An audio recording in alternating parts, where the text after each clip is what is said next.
이제 우리는 계시록 16장에 왔습니다. 또 내가 들으니 성전에서 큰 음성이 나서 일곱 천사에게 말하되 너희는 가서 하나님의 진노의 일곱 대접을 땅에 쏟으라 하더라. 아멘. 계시록 16장은 땅 위에 있는 인간 역사상 가장 혹독한 하나님의 심판인 일곱 대접이 부어지는 장면입니다. 일곱 대접이란 일곱 인과 일곱 나팔에 이어서 오는 마지막 재앙으로서 셋째 화라고도 부르기도 하며 후 3년 반의 대환란의 끝부분에 땅에 부어지는 하나님의 마지막 진노의 대접인 것입니다. 우리 하나님은 상과 벌을 분명히 내리시는 분으로서 모든 사람의 행위에는 상 또는 벌이 따라옵니다. 여기서 먼저 일곱 나팔과 일곱 대접을 비교해 본다면 8장과 9장과 11장에 있는 일곱 나팔 재앙은 16장의 일곱 대접 재앙에서 그대로 반복되며 다만 그 강도가 더욱 심해진다는 것입니다. 그것을 차례로 살펴보면 첫째 나팔과 첫째 대접 때는 땅 위에서 끔찍한 재앙이 일어나게 되며 둘째 나팔과 둘째 대접 때는 바다에서 이변이 일어나고 셋째 나팔과 셋째 대접 때는 강과 샘, 즉 생명의 물이 죽어버리며 넷째 나팔과 넷째 대접 때는 해, 달, 별에 이상이 생겨 사람들이 죽게 되고 다섯째 나팔과 다섯째 대접 때는 땅 위에 남은 불신자들에게 끔찍한 고통이 오게 되며 여섯째 나팔과 여섯째 대접 때는 큰 강 유브라데에서 이변이 일어나게 되고 일곱째 나팔과 일곱째 대접 때는 하늘에서 보여주는 하나님의 위엄과 번개와 음성과 뇌성과 지진이 일어남으로써 땅을 엎어버리고 정리하는 마무리가 있게 됩니다. 이제 첫째 대접 재앙이 부어지는 16장 2절을 읽어보겠습니다. 첫째가 가서 그 대접을 땅에 쏟음에 악하고 독한 헌대가 짐승의 표를 받은 사람들과 그 우상에게 경배하는 자들에게 나더라. 아멘. 짐승표 받은 사람이란 적그리스도의 이름인 666표를 오른손이나 이마에 받은 사람들로서 그들은 당연히 하나님의 심판을 받고 결국 지옥으로 가게 되는 것입니다. 그들이 피부에 마귀표요 지옥표인 666표를 받았으므로 하나님께서는 그들의 피부에 심한 종기가 나게 하셨는데 그것은 욥에게서 난 악창보다 100배나 더한 고통이 될 것입니다. 그러면 누가 666표를 받게 되는 것일까요? 첫째, 믿음이 없는 자들입니다. 믿음이 없다는 것은 그분을 신뢰하지 못하여 극한 상황 앞에서 내가 살기 위하여 그분을 버리고 다른 곳으로 가서 의지하는 것을 말합니다. 살기 위해 그분을 버리고 다른 곳으로 간다는 것은 기가 막힌 착각입니다. 둘째, 야고보의 형 에서처럼 잠시 배고픔을 견디지 못하는 자들이 적그리스도에게 가서 항복하고 표를 받음으로써 일시적으로 생계를 유지하게 될 것입니다. 평소에 잘 먹고 잘 살다가 갑자기 배고픈 시대가 오면 나 하나 살기 위해 믿음도 정조도 부모 형제까지 버릴 사람들이 수두룩합니다. 셋째, 영이 약하여 미혹에 잘 넘어가는 자들이 666표를 받게 될 것입니다. 마지막 때 적그리스도는 큰 이적과 기사를 보임으로써 분별력 없고 약한 영혼들을 미혹시켜 데려갈 것입니다. 당신의 영안이 열려 있다면 당신은 눈앞의 기적만 보지 않고 그 기적을 일으킨 자가 누구이며 어디에 속한 자인가를 볼 수 있을 것입니다.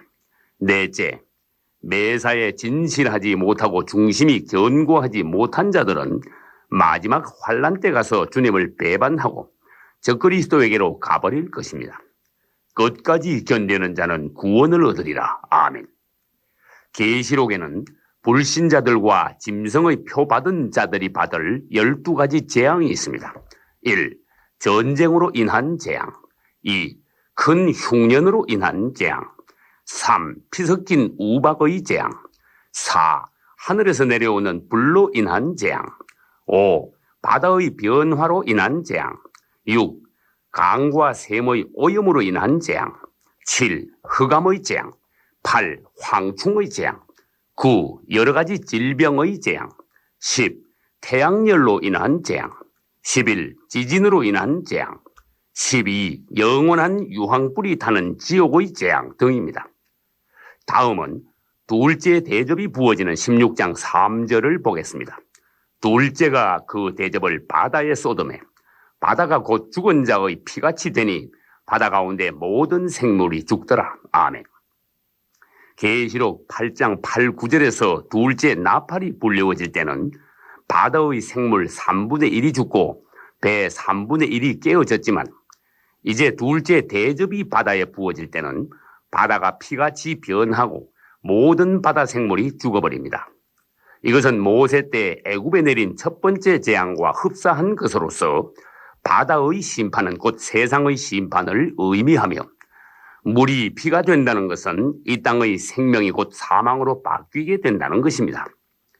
이제 셋째 대접이 부어지는 16장 4절 이하를 보겠습니다. 셋째가 그 대접을 강과 물 근원에 쏟음에 피가 되더라. 아멘. 당신은 호흡할 수 있는 공기와 마실 물이 있음을 감사해 보셨습니까? 장차 후 3년 반의 대환란 때에는 이 땅의 물이 모두 피가 된다고 하셨는데 그것은 첫째, 모세가 다시 와서 그렇게 하는 것으로서 계시록 11장 6절에 있습니다. 또 저가 권세를 가지고 물을 변하여 피되게 하고 아무 때든지 원하는 대로 여러 가지 재앙으로 땅을 치리로다. 아멘. 둘째, 그것은 땅이 사망으로 충만하게 된다는 것이며 셋째, 결국 사람들은 살기 위하여 피를 마시게 되는데 그것은 그들이 교회와 성도를 핍박하고 그리스도를 대적한 결과인 것입니다. 행한 대로 갚으리라. 아멘. 하나님께서 땅의 물을 피되게 하신 심판에 대하여 16장 5, 6절에서는 물을 다스리는 천사가 주님을 찬양합니다. 내가 들으니 물을 차지한 천사가 가로되 전에도 계셨고 시방도 계신 거룩하신 이여 이렇게 심판하시니 의로우시도다. 저희가 성도들과 선지자들의 피를 흘렸으므로 저희로 피를 마시게 하신 것이 합당하니이다. 아멘. 계시록에는 물을 다스리는 천사뿐 아니라 7장 1절에는 바람을 다스리는 천사와 14장 18절에는 불을 다스리는 천사도 나옵니다. 여기서 물을 다스리는 천사가 찬양한 하나님의 심판에 관하여 더 보기로 하겠습니다. 첫째, 심판이란 각 사람의 행위에 따라서 하나님께서 내리시는 상과 벌입니다. 둘째, 심판은 주님만이 하실 수 있습니다. 셋째, 모든 사람은 반드시 하나님의 심판을 받게 됩니다. 한 번 죽는 것은 사람에게 정하신 것이요 그 후에는 심판이 있으리라. 아멘. 넷째, 마지막 때 주님께서는 책들에 기록된 대로 심판하실 것입니다. 또 내가 보니 죽은 자들이 보좌 앞에 섰는데 책들이 펴있고 또 다른 책이 펴졌으니 곧 생명책이라. 죽은 자들이 자기 행위를 따라 책들에 기록된 대로 심판을 받더라. 아멘. 다섯째, 임시 심판으로서 불신자들이 죽으면 음부로 가고 성도가 죽으면 낙원으로 갑니다. 여섯째, 천년왕국 이후에 둘째 부활과 아울러 최후의 심판이 있는데 그것을 백보자 심판이라고 합니다. 일곱째, 불신자들은 지옥 심판을 받고 영벌로 들어가며 성도들은 상급 심판을 받고 영생으로 들어가게 될 것입니다. 각 사람이 자기의 행위대로 심판을 받고 사망과 음부도 불못에 던지우니 이것은 둘째 사망 곧 불못이라. 누구든지 생명책에 기록되지 못한 자는 불못에 던지우더라. 아멘.